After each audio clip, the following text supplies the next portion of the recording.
الحمدللہ رب العالمین والصلاة والسلام علی سید الانبیاء والمرسلین اما بعد اعوذ باللہ من الشیطان الرجیم بسم اللہ الرحمن الرحیم یا ایہا الذین آمنوا اتقوا اللہ وذروا ما بقی من الربا ان کنتم مؤمنین فإن لم تفعلوا فأذنوا بحرب من اللہ ورسولہ صدق اللہ العظیم اللہم صلی علی محمد وعلی آل محمد وبارک وسلم رب اشرح لی صدری ویسر لی امری وَاحْلُلْ عُقْدَةً مِّن لِّسَانِي يَفْقَهُوا قَوْلِي وَاجْعَل لِّي وَزِيرًا مِّن أَهْلِي آمین یا رب العالمین۔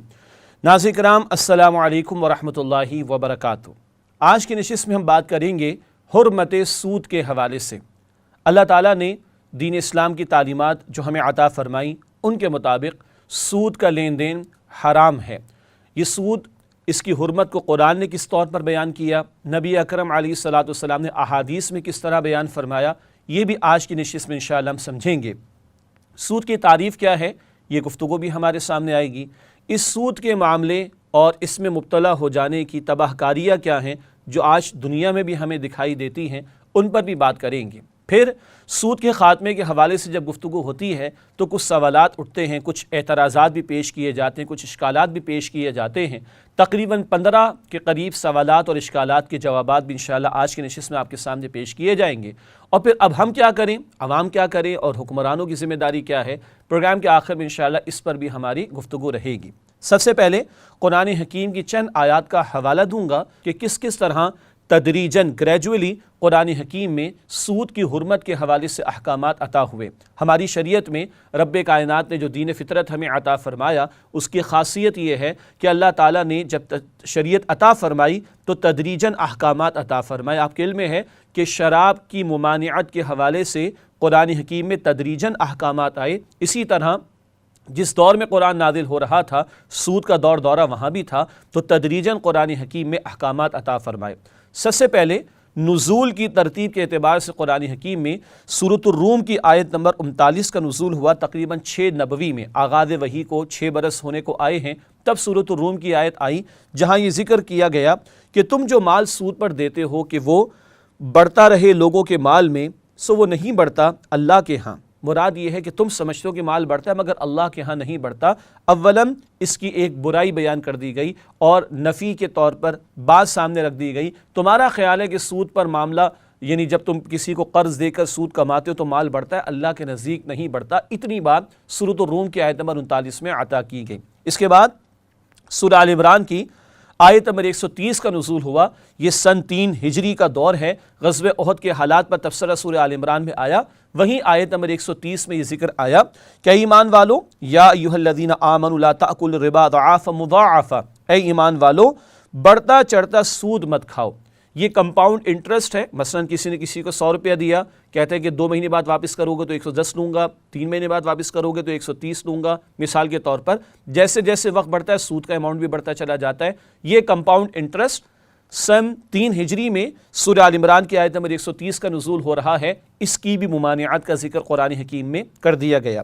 پھر سورۃ النساء کی آیات 160 اور 161 سن 5 ہجری میں ان کا نزول ہوا، اور یہاں یہود کا ذکر آ رہا ہے۔ ان پر بھی کچھ باتوں کو اللہ تعالیٰ نے حرام قرار دیا تھا، جن میں قرآن کہتا ہے وَأَخْذِهِمُ الرِّبَا وَقَدْ نُهُوا عَنْهُ، ان پر لعنت کی گئی اور ان پر عذاب بھی نازل کیا گیا ربا لینے کی وجہ سے، سود لینے کی وجہ سے۔ وَقَدْ نُهُوا عَنْهُ، قرآن کہتا ہے حالانکہ ان کو اس سے روکا گیا تھا۔ یہ بھی بتا دیا گیا پچھلی شریعتوں میں بھی سود کی ممانعت تھی، یہود پر بھی سود کو حرام قرار دیا گیا تھا۔ سورہ نساء کی آیت نمبر 160 اور 161 میں یہ بات آئی۔ یہ 5 ہجری میں ان آیات کا نزول ہوا۔ اس کے بعد سن 9 ہجری ہے جب سورۃ البقرہ کے 38ویں رکوع کی آیات عطا کی گئیں، جہاں تفصیل سے آخری اور حتمی احکامات عطا کر دیے گئے سود کی حرمت کے حوالے سے۔ سن 9 ہجری میں ان آیات کو نزول ہوا۔ سورۃ البقرہ کی آیت نمبر 275 اور 276 میں ذکر آیا الذین یأکلون الربا لا یقومون الا کما یقوم الذی یتخبطہ الشیطان من المس، جو لوگ سود کھاتے ہیں وہ نہیں اٹھیں گے روز قیامت مگر جس طرح اٹھتا ہے وہ شخص جس کے حواس کھو دیوں شیطان نے لپٹ کر۔ ذالک بانہم قالوا انما البیع مثل الربا، یہ حالت ان کی اس وجہ سے ہوئی کہ وہ کہتے تھے تجارت بھی تو ایسی ہی ہے جیسے سود لینا۔ وَأَحَلَّ اللَّهُ الْبَيْعَ وَحَرَّمَ الرِّبَا، حالانکہ اللہ نے حلال کیا ہے تجارت کو اور حرام کیا ہے سود کو۔ فَمَنْ جَاءَهُ مَوْعِظَةٌ مِّن رَّبِّهِ فَانْتَهَىٰ فَلَهُ مَا سَلَفَ، پھر جس کو پہنچی یہ نصیحت اس کے رب کی طرف سے اور وہ باز آ گیا تو اس کے لیے ہے جو پہلے لے چکا۔ وَأَمْرُهُ إِلَى اللَّهِ، اور اس کا معاملہ اللہ کے حوالے ہے۔ وَمَنْ عَادَ، اور جو کوئی پھر سود لے گا، فَأُولَٰئِكَ أَصْحَابُ النَّارِ هُمْ فِيهَا خَالِدُونَ، وہی لوگ ہیں دوزخ والے، وہ اس میں رہیں گے ہمیشہ۔ يَمْحَقُ اللَّهُ الرِّبَا وَيُرْبِي الصَّدَقَاتِ، مٹاتا ہے اللہ سود کو، بڑھاتا ہے اللہ خیرات کو۔ واللہ لا يحب كل کفار اثیم، اور اللہ پسند نہیں کرتا نا شکر گزاری کرنے والے گناہ گار کو۔ یہ آیات ہیں البقرہ کی آیت نمبر 275 اور 276۔ ربا کھانے والوں کی حالت کا ذکر بھی آیا، اور اللہ نے بتایا کہ اللہ نے تجارت کو حلال قرار دیا اور ربا کو حرام قرار دی۔ یہ ایک دوسرے کے بالکل اپوزٹ ہیں۔ ماضی میں جو ہو چکا معاف، یعنی چھوڑ دو، اللہ کے حوالے کرو، اللہ معاف فرمانے والا۔ اب حتمی ممانعت کے بعد بھی کوئی سود کے معاملات میں مبتلا ہوگا تو پھر ایسے لوگوں کا ٹھکانہ جہنم کی آگ میں ہوگا۔ اللہ تعالیٰ اس سے ہم سب کی حفاظت فرمائے۔ اس کے بعد سورۃ البقرہ کے اسی رکوع نمبر 38 کی آیات ہیں، آیات 278 تا 281، 278 سے 281۔ ان کا نزول بھی سن 9 ہجری میں ہوا۔ یہ بالکل آخری آیات ہیں جو عطا ہوئیں۔ آئیے ان کا بھی ترجمہ سمجھ لیتے ہیں۔ یا ایھا الذین آمنوا اتقوا اللہ وذروا ما بقی من الربا ان کنتم مؤمنین، اے ایمان والو اللہ سے ڈرو اور چھوڑ دو جو کچھ سود میں سے باقی رہ گیا ہے اگر تم مؤمن ہو۔ اس آیت پہ غور کیجئے، اے ایمان والو کہہ کر بات شروع ہوئی اور اگر تم مؤمن ہو کہہ کر بات ختم ہوئی۔ درمیان میں کہا اللہ سے ڈرو، ربا کو چھوڑ دو۔ ایمان اور ربا ایک جگہ جمع نہیں ہو سکتے، ایمان اور سود ایک جگہ جمع نہیں ہو سکتے۔ ایمان اگر واقعتاً ہوگا تو سود کا معاملہ نہیں ہوگا، اور سودی معاملات میں مبتلا ہے کوئی شخص تو پھر ایمان نہیں ہو سکتا۔ اللہ اکبر۔ آگے فرمایا فَإِن لَّمْ تَفْعَلُوا فَأْذَنُوا بِحَرْبٍ مِّنَ اللَّهِ وَرَسُولِهِ، پھر اگر نہیں چھوڑتے تو تیار ہو جاؤ لڑنے کو اللہ اور اس کے رسول سے۔ وَإِن تُبْتُمْ فَلَكُمْ رُءُوسُ أَمْوَالِكُمْ، اور اگر توبہ کرتے ہو تو تمہارے لیے ہے تمہارا اصل مال۔ لَا تَظْلِمُونَ وَلَا تُظْلَمُونَ، نہ تم کسی پر ظلم کرو اور نہ کوئی تم پر ظلم کرے۔ اب یہاں دیکھیے شدید ترین الفاظ ہیں جو آئے ہیں کسی جرم کے بارے میں۔ عقیدے میں سب سے بڑا جرم شرک ہے، اور اعمال میں سب سے بڑا جرم سود کے معاملات میں مبتلا ہونا ہے۔ یہ الفاظ آ رہے ہیں اگر سود کے معاملات کو نہیں چھوڑتے تو اللہ اور اس کے رسول صلی اللہ تعالی علیہ وسلم سے جنگ کے لیے تیار ہو جاؤ۔ اللہ اکبر کبیرہ، اتنے شدید الفاظ آئے اور بتا دیا گیا بعد آتے ہو تو اپنا اصل مال لے سکتے ہو، پرنسپل اماؤنٹ لے سکتے ہو، اس قرض یا پرنسپل اماؤنٹ پر کسی قسم کا اضافہ وہ ربا ہے، وہ سود ہے، وہ حرام ہے۔ آگے فرمایا وَإِن كَانَ ذُو عُسْرَةٍ فَنَظِرَةٌ إِلَىٰ مَيْسَرَةٍ، اگر مقروض تنگ دست ہے تو مہلت دینی چاہیے سہولت ہونے تک۔ وَأَن تَصَدَّقُوا خَيْرٌ لَكُمْ إِن كُنتُمْ تَعْلَمُونَ، اور بخش دو تو یہ بہتر ہے تمہارے لیے اگر تم سمجھو۔ وَاتَّقُوا يَوْمًا تُرْجَعُونَ فِيهِ إِلَى اللَّهِ، اور ڈرتے رہو اس دن سے جس دن لوٹائے جاؤ گے اللہ کی طرف۔ ثُمَّ تُوَفَّىٰ كُلُّ نَفْسٍ مَا كَسَبَتْ، پھر پورا بدلہ دے دیا جائے گا ہر شخص کو اس کا جو اس نے کمایا۔ وَهُمْ لَا يُظْلَمُونَ، اور ان پر ظلم نہ ہوگا۔ مراد ہے کہ معافی کی توجہ دلائی گئی۔ اور آخری آیت جو آئی ہے البقرہ کی آیت نمبر 281، کل کا یا قیامت کا ذکر ہو رہا ہے، اور عبداللہ بن عباس رضی اللہ تعالی عنہ کی رائے کے مطابق یہ آخری آیت ہے نزول کی ترتیب کے اعتبار سے جو قرآن میں آئی اور جو نبی اکرم علیہ الصلوۃ والسلام پر نازل ہوئی۔ گویا کل کا خوف جس کے سامنے رہے گا وہی سود کے معاملات سے بچے گا، اور اگر آج سود خونی میں کوئی مبتلا ہو رہا ہے تو اس سے معلوم ہوتا ہے کہ کل کا خوف نہیں ہے۔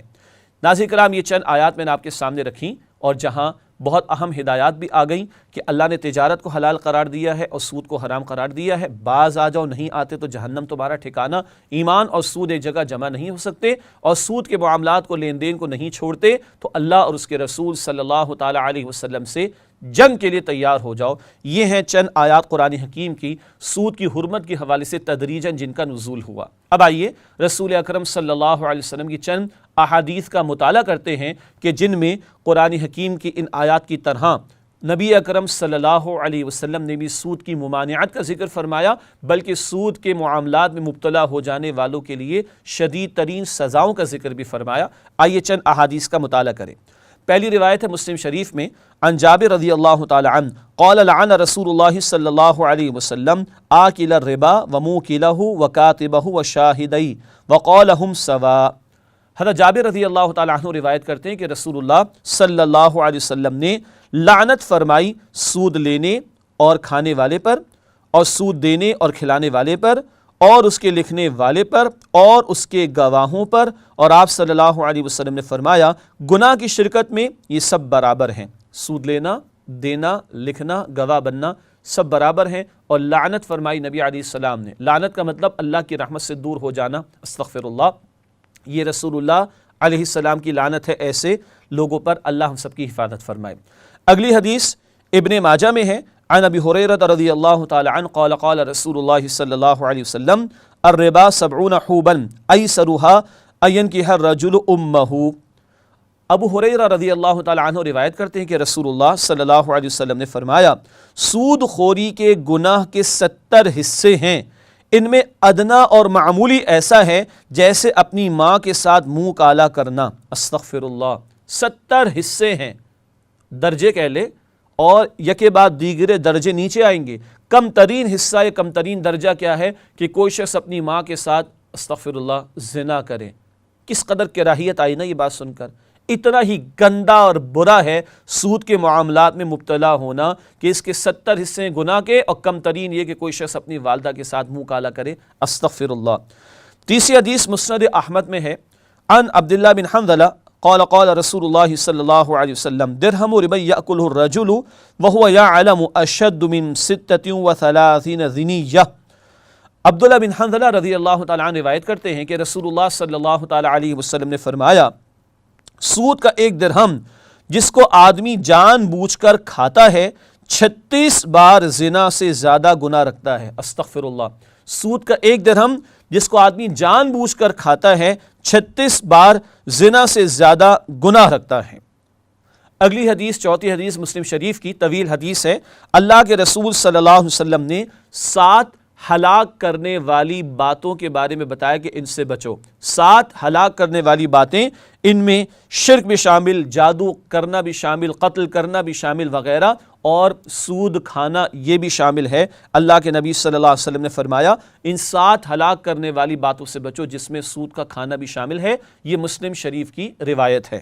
اس کے بعد اگلی حدیث 5ویں حدیث ابن ماجہ میں ہے، عن ابی ہریرہ رضی اللہ تعالی عنہ قال قال رسول اللہ صلی اللہ علیہ وسلم اتیت لیلۃ اسری بی علی قوم بطونہم کالبیوت فیہا الحیات ترا من خارج بطونہم فقلت من ہؤلاء یا جبرائیل قال ہؤلاء اکلۃ الربا۔ ابن ماجہ کی روایت ہے، ابو ہریرہ رضی اللہ تعالیٰ عنہ روایت کرتے ہیں کہ رسول اللہ صلی اللہ علیہ وسلم نے فرمایا معراج کی رات میرا گزر ہوا ایک ایسے گروہ پر جن کے پیٹ گھروں کی طرح تھے، ان میں سانپ بھرے ہوئے ہیں جو باہر سے نظر آتے ہیں۔ میں نے پوچھا جبرائیل یہ کون لوگ ہیں؟ انہوں نے بتلایا یہ سود خور لوگ ہیں، استغفر اللہ، اللہ ہمیں جہنم کے عذاب سے محفوظ فرمائے۔ مسند احمد کی روایت ہے، 6ٹھی حدیث پیش خدمت ہے، عن سمرہ بن جندب قال قال نبی اللہ رأیت لیلۃ اسری بی رجلا یسبح فی نہر ویلقم الحجارۃ فسألت ما هذا فقیل لی آکل الربا۔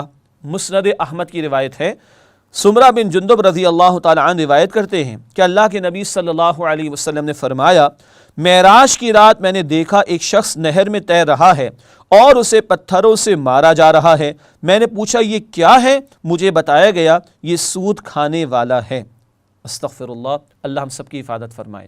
7ویں حدیث ہے ابن ماجہ اور مسند احمد دونوں میں، عن ابن مسعود رضی اللہ تعالی عنہ قال قال رسول اللہ صلی اللہ علیہ وسلم ان الربا وان کثر فان عاقبته تصیر الى قل۔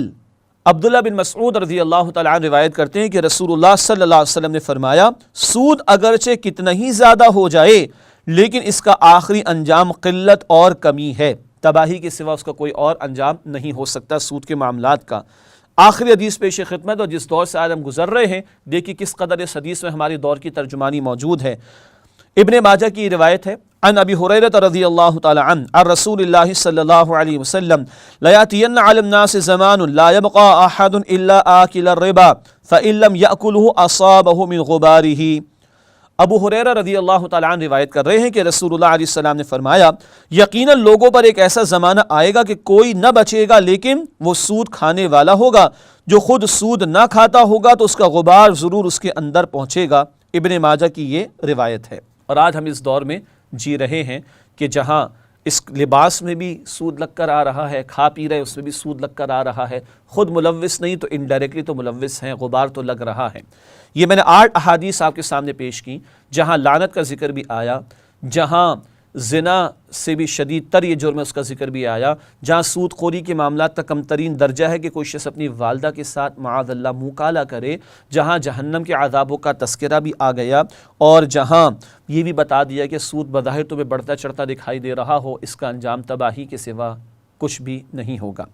ناظرین کرام، اب تک آپ کے سامنے رسول اکرم علیہ السلام کی چند احادیث اور رب کائنات کے قرآن کریم میں سے چند آیات کا حاصل پیش کیا گیا، اور اس سے بات واضح کہ سود کس قدر بڑا جرم ہے جس کو ہمارے دین نے حرام قرار دیا ہے۔ آئیے میں 10 باتیں آپ کے سامنے مختصراً رکھوں اس سود کے حوالے سے جو خباثتیں ہیں۔ بہت کچھ بیان کیا جا سکتا ہے، مختصر وقت میں چند باتیں میں آپ کے سامنے رکھتا ہوں 10 خباثتیں سود کے حوالے سے، جو انفرادی سطح پر بھی ہم معاملات دیکھتے ہیں اور تباہ کاریاں دیکھتے ہیں، اور اجتماعی سطح پر بھی تباہ کاریاں دیکھتے ہیں۔ پہلی بات، محنت کی ناقدری۔ ایک شخص نے سود پر کسی کو پیسہ دے دیا، اس کا فائدہ یعنی سود تو متعین ہے، محفوظ ہے، اگلے کا کاروبار میں نقصان ہو اگر اس سے کاروبار کے لیے پیسہ لیا، کسی اور حاجت کے لیے پیسہ لیا، کس قدر اس نے محنت کی ہو، کس قدر اس نے پاپڑ بیلے ہوں، اس کا نفع تو فکسڈ نہیں ہے، متعین نہیں ہے، اور اس میں اس کو پریشان ہونے بھی پڑے گا اور نقصانات بھی برداشت کرنے پڑیں گے، مگر سود خور نے جو پیسہ دے دیا ہے اس کا نفع متعین۔ تو پیسے کی قدر ہے، پیسے کی اہمیت ہے، اور محنت کی ناقدری ہے، یعنی کہ اب لیبر جس کو اکنامکس میں کہا جاتا ہے اس کی ناقدری ہے، اور کیپٹل کی حاکمیت ہے جس کو سرمایہ کہا جاتا ہے۔ دوسری خباثت، تہذیب و تمدن کا قتل۔ کئی مرتبہ ایسا ہوتا ہے کہ لوگوں کو اپنی انفرادی حاجات کے لیے قرض لینا پڑتا ہے، اور کبھی اپنے کاروباری معاملات کے لیے۔ اللہ کا دین ہمیں دوسروں کے ساتھ ہمدردی بھی سکھاتا ہے، ایثار بھی سکھاتا ہے، قربانی بھی سکھاتا ہے، دوسروں کے کام آنا اور ان کی مجبوری کا فائدہ نہ اٹھانا، یہ بات سمجھ آتی، مگر ایک سود خور ذہنیت رکھنے والے کو اس سے کوئی سروکار نہیں کہ اگلا کس قدر مجبور ہے، کس قدر پریشانی میں ہے، کس قدر وہ پھنس چکا ہے، کس قدر وہ مشکلات میں گرفتار ہو چکا ہے۔ سود خور کا تو اپنی جگہ پورا متعین ہے کہ میرا اتنا نفع جو کہ سود ہے اصل میں حرام ہے وہ مجھے ملنا چاہیے۔ یوں تہذیب و تمدن کا قتل ہوتا ہے سودی معاملات جب معاشرے کے اندر رائج ہوتے ہیں، ہوس بڑھتی ہے، لالچ بڑھتی ہے، اور ہمدردی، ایثار، یہ سارے کے سارے جذبات ختم ہوتے ہیں۔ نمبر 3، خود غرضی اور مفاد پرستی۔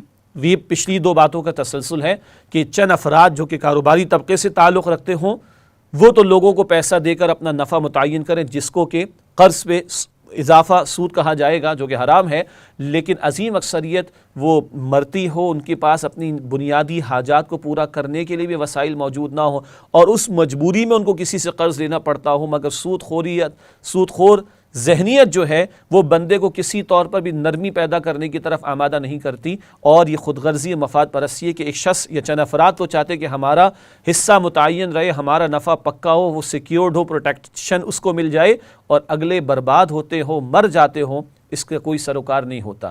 یقیناً آپ کے ذہن میں بات آ رہی ہوگی کہ یہ تو جناب ظلم ہے جو انفرادی سطح کے معاملات میں ہوتا ہے، آگے ہم اجتماعی سطح پر ہونے والی تباہ کاریوں کا بھی اشارہ کر دیں گے آپ کے سامنے انشاءاللہ۔ چوتھی بات، قرض کا جال۔ یہ جو نئی اسکیمیں آج کل ہمارے آتی ہیں، جب سے پلاسٹک منی کا دور آ گیا ہے، ریزرو بینکنگ پہ پلاسٹک منی کا دور، ایک قرض کا جال ہے جس کو پھیلا دیا گیا، جس کے نتیجے میں اب ہوتا کیا ہے کہ لوگ اپنی چادر سے پیر باہر نکالتے ہیں اور سبز باغ دکھائے جاتے ہیں، بڑی سود خوری کی یا سودی اسکیموں کو بڑا فلیور دے کر پیش کیا جاتا ہے، اور اس جال میں لوگوں کو پھنسایا جاتا ہے، پوری کی پوری نسلیں جو ہیں مقروض ہو جایا کرتی ہیں۔ اور قرض کے حوالے سے یاد رکھیے گا کہ رسول اکرم صلی اللہ علیہ وسلم مقروض کا جنازہ نہیں پڑھاتے تھے۔ آپ نے فرمایا شہید کے سارے گناہ معاف ہو جاتے ہیں، قرض معاف نہیں ہوتا۔ آج یہ سارے سودی لین دین کے جو معاملات ہیں اکثر و بیشتر قرض ہی میں جکڑا جاتا ہے، اور لوگ مقروض ہونے کی حالت میں دنیا سے مر جاتے ہیں۔ اللہ کے نبی علیہ السلام نے یہ بھی فرمایا، ایک شخص اللہ کی راہ میں قتل ہو، پھر زندہ ہو، پھر قتل ہو، پھر زندہ ہو، پھر قتل ہو، پھر زندہ ہو، پھر قتل ہو، یہ بھی جنت میں داخل نہ ہوگا جب تک کہ اس کے قرض کی ادائیگی کا اہتمام نہ ہو۔ اور یہ 0% قرض کی بات ہو رہی، یہ غیر سودی قرض کی بات ہو رہی، تو سودی قرضے کی شناعت و برائی کس قدر زیادہ ہوگی اندازہ کیا جا سکتا ہے۔ نمبر 5، ظالمانہ ٹیکس کا بوجھ۔ اب آئیے اجتماعی سطح کی باتیں بھی کچھ کر لیں۔ آج آپ کی اور میری دسترس سے باہر ہوتی چلی جا رہی چیزیں. بہت سے لوگ پاکستان کے اندر 60-70% آبادی غربت کی سطح پر یا اس سے نیچے زندگی بسر کر رہی ہے، جن کے لیے علاج کرانا بھی اپنے بچوں کا ممکن نہیں. بنیادی ضروریات صحت کی، تعلیم کی، یہ بنیادی یوٹیلیٹیز جنہیں ہم کہتے ہیں، یہ بھی وہ ان کو میسر نہیں ہے. اور مزید برآں اگر ان چیزوں کو استعمال کریں تو ظالمانہ ٹیکس ان پر لگتے چلے جاتے ہیں اور یوں زندگی اجیرن ہوتی چلی جاتی ہے. انفلیشن بھی اگر بڑھتا ہے تو اسی سود خوری کی وجہ سے، مہنگائی بھی اگر بڑھتی ہے تو اسی سود خوری کی وجہ سے. چنانچہ اگلا نقطہ اسی حوالے سے ہے، مہنگائی میں اضافہ. جب دیکھو پیٹرول کی قیمت بڑھ گئی، جب دیکھو ڈیزل کی قیمت بڑھ گئی، جب دیکھو CNG کی قیمت بڑھ گئی، بڑا تیر مارا، چند روپے کم کرے پھر بڑھا دیا اس کو. پھر بجلی کے بل، گیس کے بل، پانی کا ٹیکس، نہ جانے کیا کچھ، موبائل کے اوپر ٹیکس، ود ہولڈنگ ٹیکس، کتنے نئے نئے قسم کے ٹیکسز لگتے چلے جا رہے ہیں. وجہ کیا ہے؟ اوپر جو ہم نے بیرونی قرضے لیے ہوئے ہیں اس کو اب کہاں سے بھریں گے؟ تو عوام کو اور دباؤ اور ان کے اندر سے خون ان کا نچوڑ کر کمائی ان کی وصول کرو اور سود کی مد میں کچھ ادا کرنے کی کوشش کرو. تو یہ ہے مہنگائی میں اضافہ، جو اضافہ ہوتا چلا جا رہا ہے. آج آپ اور ہم دیکھتے ہیں IMF کہتا ہے کہ پرائسز بڑھا دو، قیمتیں بڑھا دو، ورلڈ بینک کہتا ہے اور ہمیں بڑھانا پڑتی. کیوں؟ وجہ کیا ہے؟ اوپر سودی قرضوں کا جال بچھا ہوا ہے. 7ویں بات، بے روزگاری میں اضافہ. لا محالہ جب یہ سود کے دھندے بڑھتے ہیں اور ٹیکسز کا بوجھ بڑھتا ہے تو کبھی ڈاؤن سائزنگ بھی کرنی پڑتی ہے، کبھی کاسٹ اگر وہ جس کو ہم بازاری زبان میں کہتے ہیں وارے میں نہیں آتی تو لیبر کو نکالنا بھی پڑتا ہے اور نتیجہ بے روزگاری بڑھتی چلی جاتی ہے. میں آپ کو چھوٹی سی مثال دوں، دنیا کے اندر آج بھی سمجھا جاتا ہے اور مانا جاتا ہے کہ سوئٹزرلینڈ کی اکانومی بہت اچھی ہے. اگر آپ ہسٹری میں جا کر دیکھیں تو 1935 سے لے کر 1985 تک تقریباً 50 سال تک، پرانی فگر ہے مگر فیکٹ ہے، 1935 سے 1985 تک سوئٹزرلینڈ کے اندر سود کی جو شرح تھی وہ 2.34% تھی، پوری دنیا میں سب سے کم تھی. اور پر کیپٹا انکم، فی کس آمدنی پوری دنیا میں سب سے زیادہ اس دور میں سوئٹزرلینڈ میں تھی. ان امپلائمنٹ، بے روزگاری سب سے کم وہیں پر تھی.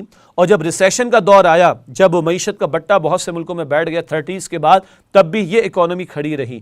ہم یہ نہیں کہہ رہے کہ 2.34% بھی چلو چل جائے گا، نہیں، بالکل نہیں ہونا چاہیے. مگر غیروں نے اگر سودی شرح اپنے کم کی ہے، جیسے کہ سوئٹزرلینڈ کی مثال، تو بے روزگاری بھی وہاں کم ملے گی اور آپ کو جو نمو ہے، ایک ترقی کے اندر اضافہ ہے، وہ آپ کو زیادہ ملے گا. اسٹیبلٹی کسی درجے میں آپ کو وہاں پر ملے گی. یہ دنیا کے اندر اگر خالص دنیا کی فیگرز کی ہم بات کریں تو یہ مثال آپ کے سامنے سوئٹزرلینڈ کی میں نے رکھی ہے. یہاں میں اس کرنا چاہ رہا ہوں کہ سود خوری کے معاملات کا ایک نتیجہ کیا نکلتا ہے؟ بے روزگاری میں اضافہ.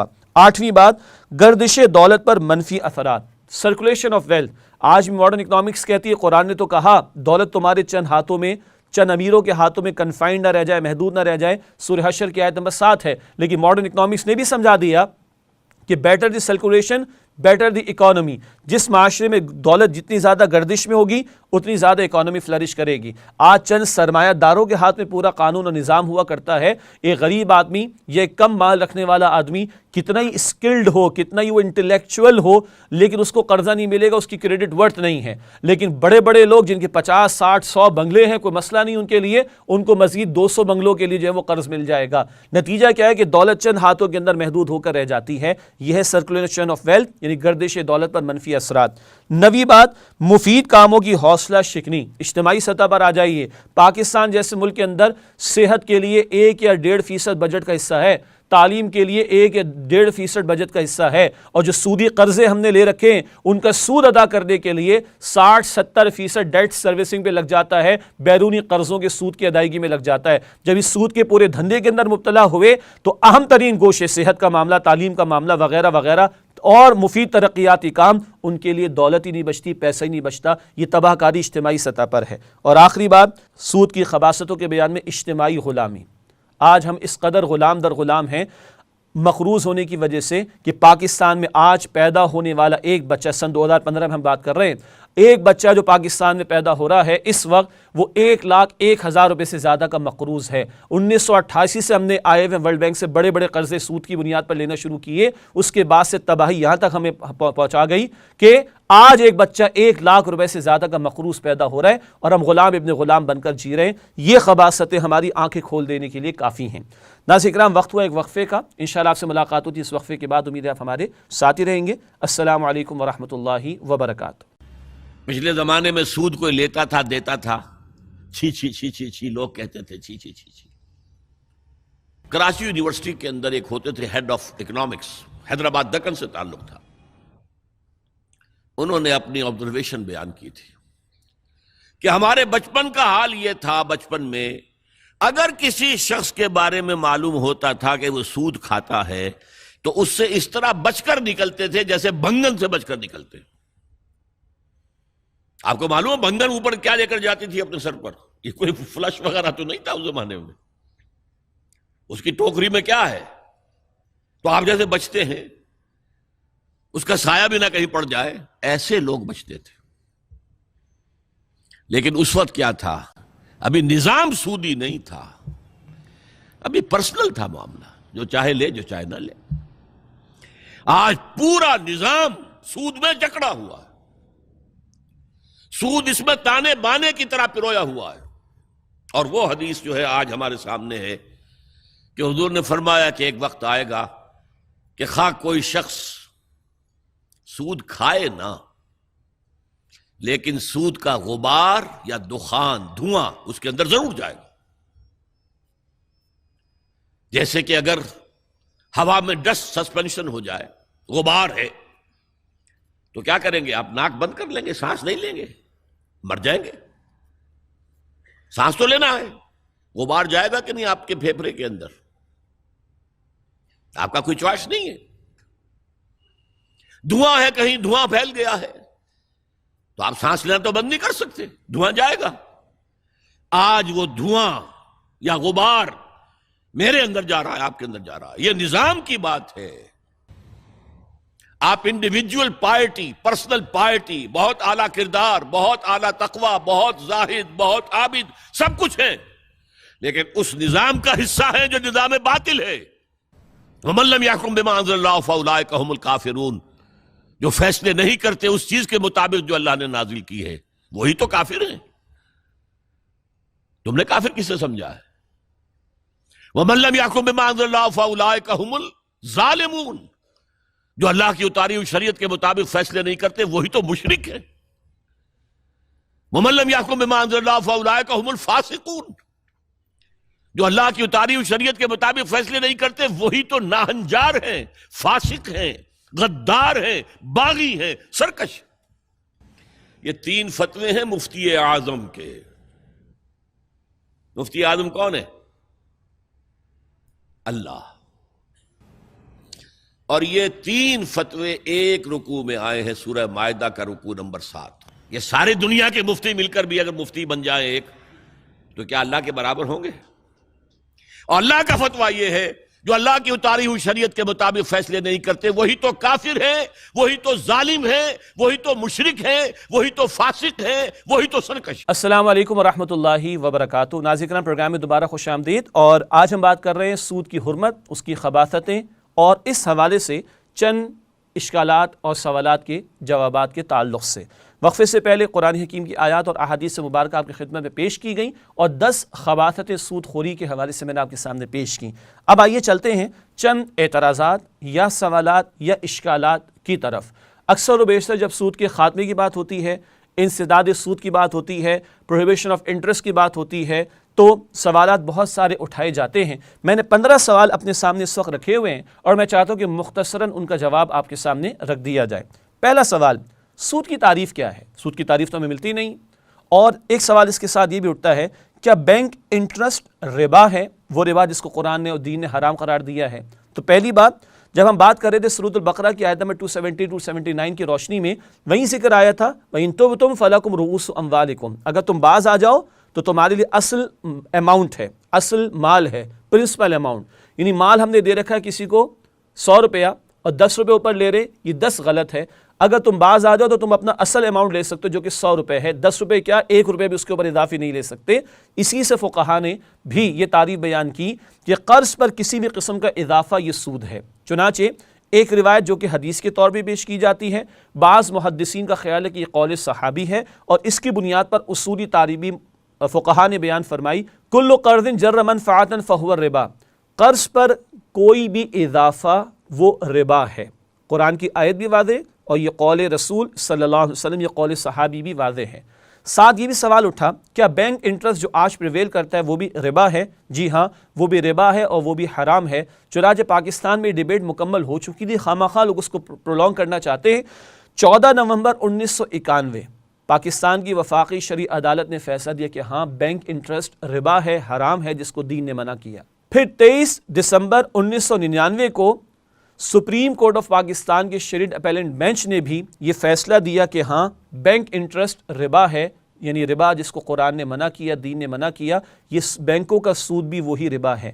1991 کا فیصلہ تقریباً 157 صفحات پر مشتمل تھا اور 1999 کا فیصلہ تقریباً 1100 صفحات پر مشتمل تھا، جس سے بات طے ہو گئی ہے اس پاکستان میں کہ بینک انٹرسٹ بھی ربا یعنی حرام ہے۔ دوسرے سوال کی طرف چلتے ہیں۔ دوسرا سوال جو پیش کیا جاتا ہے عام طور پر وہ یہ ہے، سود کی حرمت کا اطلاق فقراء و مساکین کے لیے ہے نہ کہ تجارتی قرضوں کے لیے۔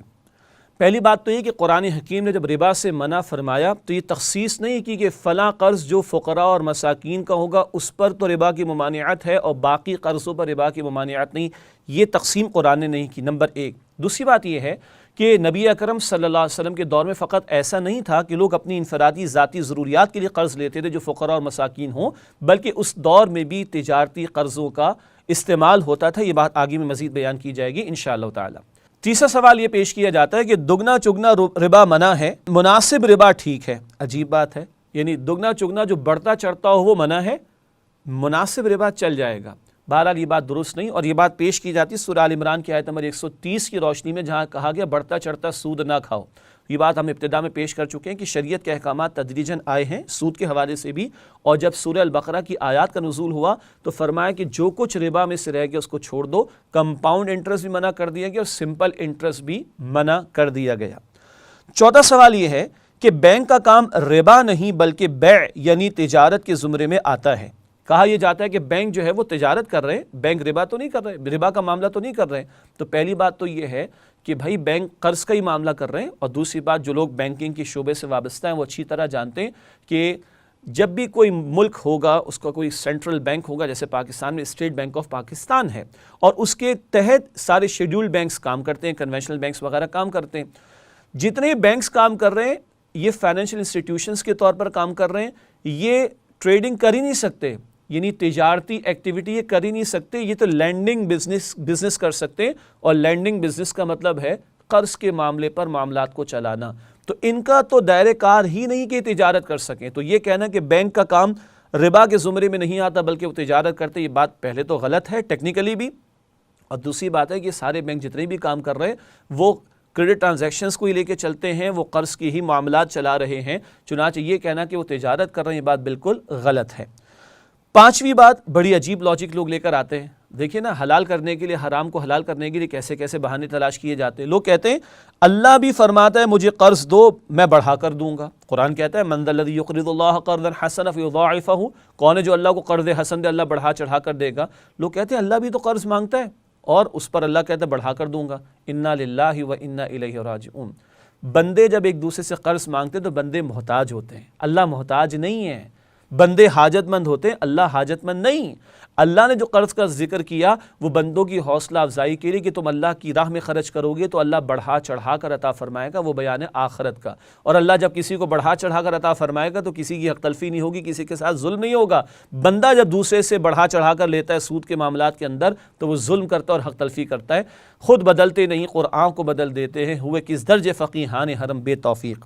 چھٹا سوال، یہ بھی ایک عجیب منطق کچھ علامہ قسم کے حضرات پیش کرتے ہیں، علامہ میں کہہ رہا ہوں ذرا طنزیہ انداز کے اندر، جو اپنے آپ کو نہ جانے کیا کچھ سمجھتے ہیں، کچھ ایسے حضرات ہیں وہ کہتے ہیں کہ سود کے خاتمے کے لیے ریاستی مشینری کا استعمال خلاف سنت ہے، یعنی ریاست کی جو مشینری ہے اس کو استعمال نہیں کیا جائے گا سود کے خلاف، یہ سنت کے خلاف ہے۔ انا للہ و انا الیہ راجعون، عجیب منطق ہے۔ قرآن تو کہتا ہے سورہ الحج کی آیت نمبر 41 میں جن کو اختیار اور اقتدار عطا ہوگا وہ نماز بھی قائم کریں گے، زکوٰۃ کا نظام بھی قائم کریں گے، وَأَمَرُوا بِالْمَعْرُوفِ وَنَهَوْا عَنِ الْمُنْكَرِ، نیکی کا حکم دیں گے، بدی سے روکیں گے۔ تو جن کے پاس اختیار ہے وہ بدی کو مٹانے کے لیے اختیار بھی استعمال کریں گے۔ اور حجۃ الوداع کا موقع تھا، اسلامی ریاست قائم ہو چکی تھی، رسول اللہ علیہ السلام اس کے حکمراں بھی تھے، اور اللہ کے نبی مکرم صلی اللہ علیہ وسلم نے خود اعلان فرمایا کہ میں سب سے پہلے اپنے خاندان میں سے حضرت عباس رضی اللہ تعالیٰ عنہ ان کے سود کے معاملے کو ختم کرتا ہوں۔ یہیں سے معلوم ہوا اس زمانے میں تجارتی معاملہ بھی ہوتا تھا. حضرت عثمان تھے رضی اللہ تعالیٰ عنہ، خالد بن ولید تھے رضی اللہ تعالیٰ عنہ، حضرت عباس سے رضی اللہ تعالیٰ عنہ، یہ تجارتی قرض وغیرہ کے معاملات کیا کرتے تھے. اس حوالے سے اب کیونکہ حتمی ممانعت آ گئی تو اللہ کے نبی علیہ السلام نے فرمایا کہ پہلے میں اپنے گھرانے کا سود وہ معاف کرتا ہوں، یہ معاملہ بالکل ختم. وہ بھی آپ نے اعلان فرمایا حکمراں کی حیثیت میں. تو یہ کہنا کہ ریاستی مشینری کو استعمال کیا جانا غلط ہے، یہ بات غلط ہے. ریاستی مشینری کو استعمال بھی کیا جائے گا اور حکمرانوں کی ذمہ داری بھی بنتی ہے. یہ بات مزید آگے بیان ہوگی انشاءاللہ. 7واں سوال یہ ہے کہ نبی کریم صلی اللہ علیہ وسلم اور ہمارے زمانے کے سود میں فرق ہے. اس زمانے میں کاروباری سود نہیں تھا. یہ بات تو ویسے غلط ثابت ہو گئی. کاروباری سود تھا، تجارتی قرضے لیے دیے جاتے تھے، جیسے کہ پچھلے سوال کے جواب میں مثال دی گئی. اور یہ کہنا کہ اللہ کے رسول علیہ السلام کے دور میں اور ہمارے دور کے سود میں فرق ہے، عجیب بات ہے. اور بھائی اسلام یا ہمارا دین جب کسی بات کو حرام قرار دیتا ہے، منع کرتا ہے، تو اس کی تمام شکلوں کو منع کرتا ہے. کیا یہ کہا جا سکتا ہے کہ اس زمانے کی شراب حرام تھی، آج کی شراب حلال ہو جائے گی؟ معاذ اللہ. اس زمانے کا سور حرام تھا، آج کا سور کیونکہ بڑا نیٹ اور کلین انوائرمنٹ میں پرورش پاتا ہے وہ حلال ہو جائے گا. اس زمانے کی فحاشی کے اسباب جو بھی اس وقت دستیاب تھے وہ منع تھے، آج حلال ہو جائیں گے؟ نہیں، فحاشی وہاں بھی منع، یہاں بھی منع، سود وہاں بھی منع، یہاں بھی منع، شراب ادھر بھی منع. آج کی شراب کسی بھی قسم کی ہوگی وہ منع ہوگی. اللہ تعالیٰ نے حرام قرار دیا تو حرام ہے.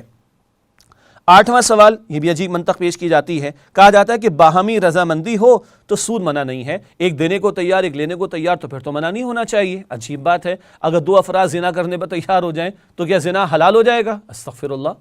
نہیں ہو سکتا نا. اللہ کا حرام کردہ حلال نہیں ہو سکتا. چاہے 2 کیا پوری دنیا راضی ہو جائے تب بھی نہیں ہو سکتا.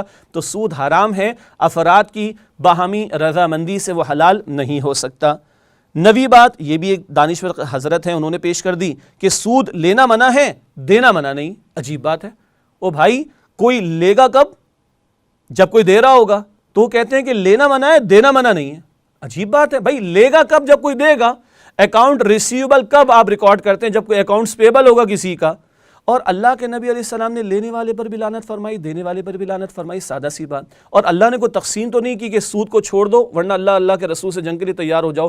تو اللہ نے کوئی تقسیم تو نہیں کی دینے لینے کی. ربا منع ہے، چاہے لینا ہو چاہے دینے کا معاملہ ہو. 10ویں بات، عجیب بات، یہ جو بہت سے لوگ کہتے ہیں سود کا خاتمہ کر دیں گے تو نظام کیسے چلے گا؟ ملک میں انارکی پھیل جائے گی. انا للہ و انا الیہ راجعون. اللہ کا حکم مانیں گے تو انارکی پھیل جائے گی. اللہ کا حکم نافذ کریں گے تو نظام کیسے چلے گا؟ کیوں؟ اللہ کو پتہ نہیں؟ اللہ اکبر کبیرہ. کیا کہنا چاہ رہے؟ اللہ کہتے میں نے تمہیں پیدا کیا، میں خوب جانتا ہوں. الا یعلم من خلق. اللہ فرماتے سورہ ملک میں کیا وہی نہ جانے گا جس نے پیدا فرمایا؟ اللہ کو خوب معلوم ہے کیا ہمارے نفع کے لیے، کیا ہمارے نقصان کے لیے. اللہ نے ان تمام باتوں سے روکا جو ہمارے لیے نقصان دہ ہیں، جو نقصان کرتی ہیں ان سے اللہ نے ہمیں روکا ہے. اور قرآن حکیم بڑا پیارا جواب دیتا ہے. اللہ اکبر. سورۃ القصص کا مطالعہ کیجئے، وہاں ذکر آتا ہے مشرکین مکہ کا.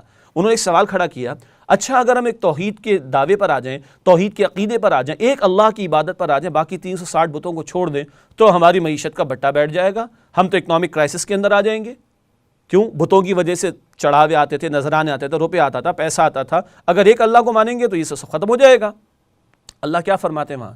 اللہ فرماتے جب 360 بتوں کی گندگی کی پوجا پاٹ تم نے کی، اللہ کے گھر کو بتوں سے بھر دیا، معاذ اللہ ثم معاذ اللہ، تب بھی اللہ کھلا رہا تھا، پلا رہا تھا، تجارت چل رہی تھی. تو جب ایک اللہ کی توحید پر آ جاؤ گے، ایک اللہ کی بات ماننے پر آ جاؤ گے، ایک اللہ کی عبادت پر آ جاؤ گے تو اللہ تمہیں بھوکا مار دے گا. سوچیں ذرا کیا کہہ رہے ہیں ہم لوگ کہ کیسے نظام چلے گا.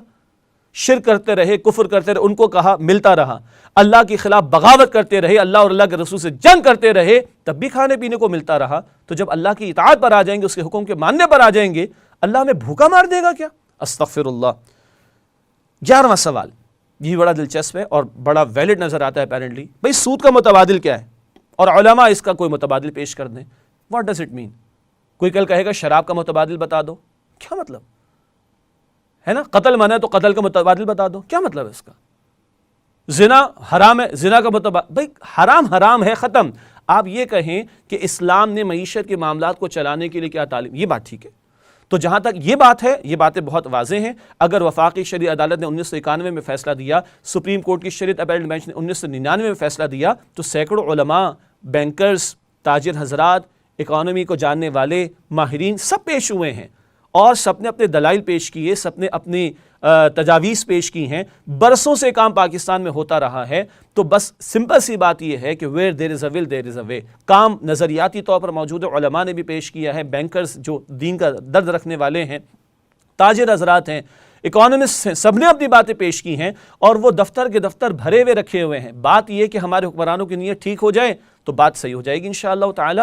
تو موجود ہے سب کچھ، اور اصولی بات اسلام کہتا ہے نفع نقصان کی بنیاد پر معاملات کو چلاؤ، ایکویٹی بیسس پر آنا ہوگا، لینڈنگ بیسس کو چھوڑ کر۔ ٹیکنیکل یہ جملہ کہا جا سکتا ہے اور سادہ سے اردو کے الفاظ میں نفع و نقصان کی بنیاد پر، شراکت کی بنیاد پر معاملہ کیا جائے، یہی ہے جو اسلام نے ہمیں جس کی گنجائش عطا فرمائی ہے۔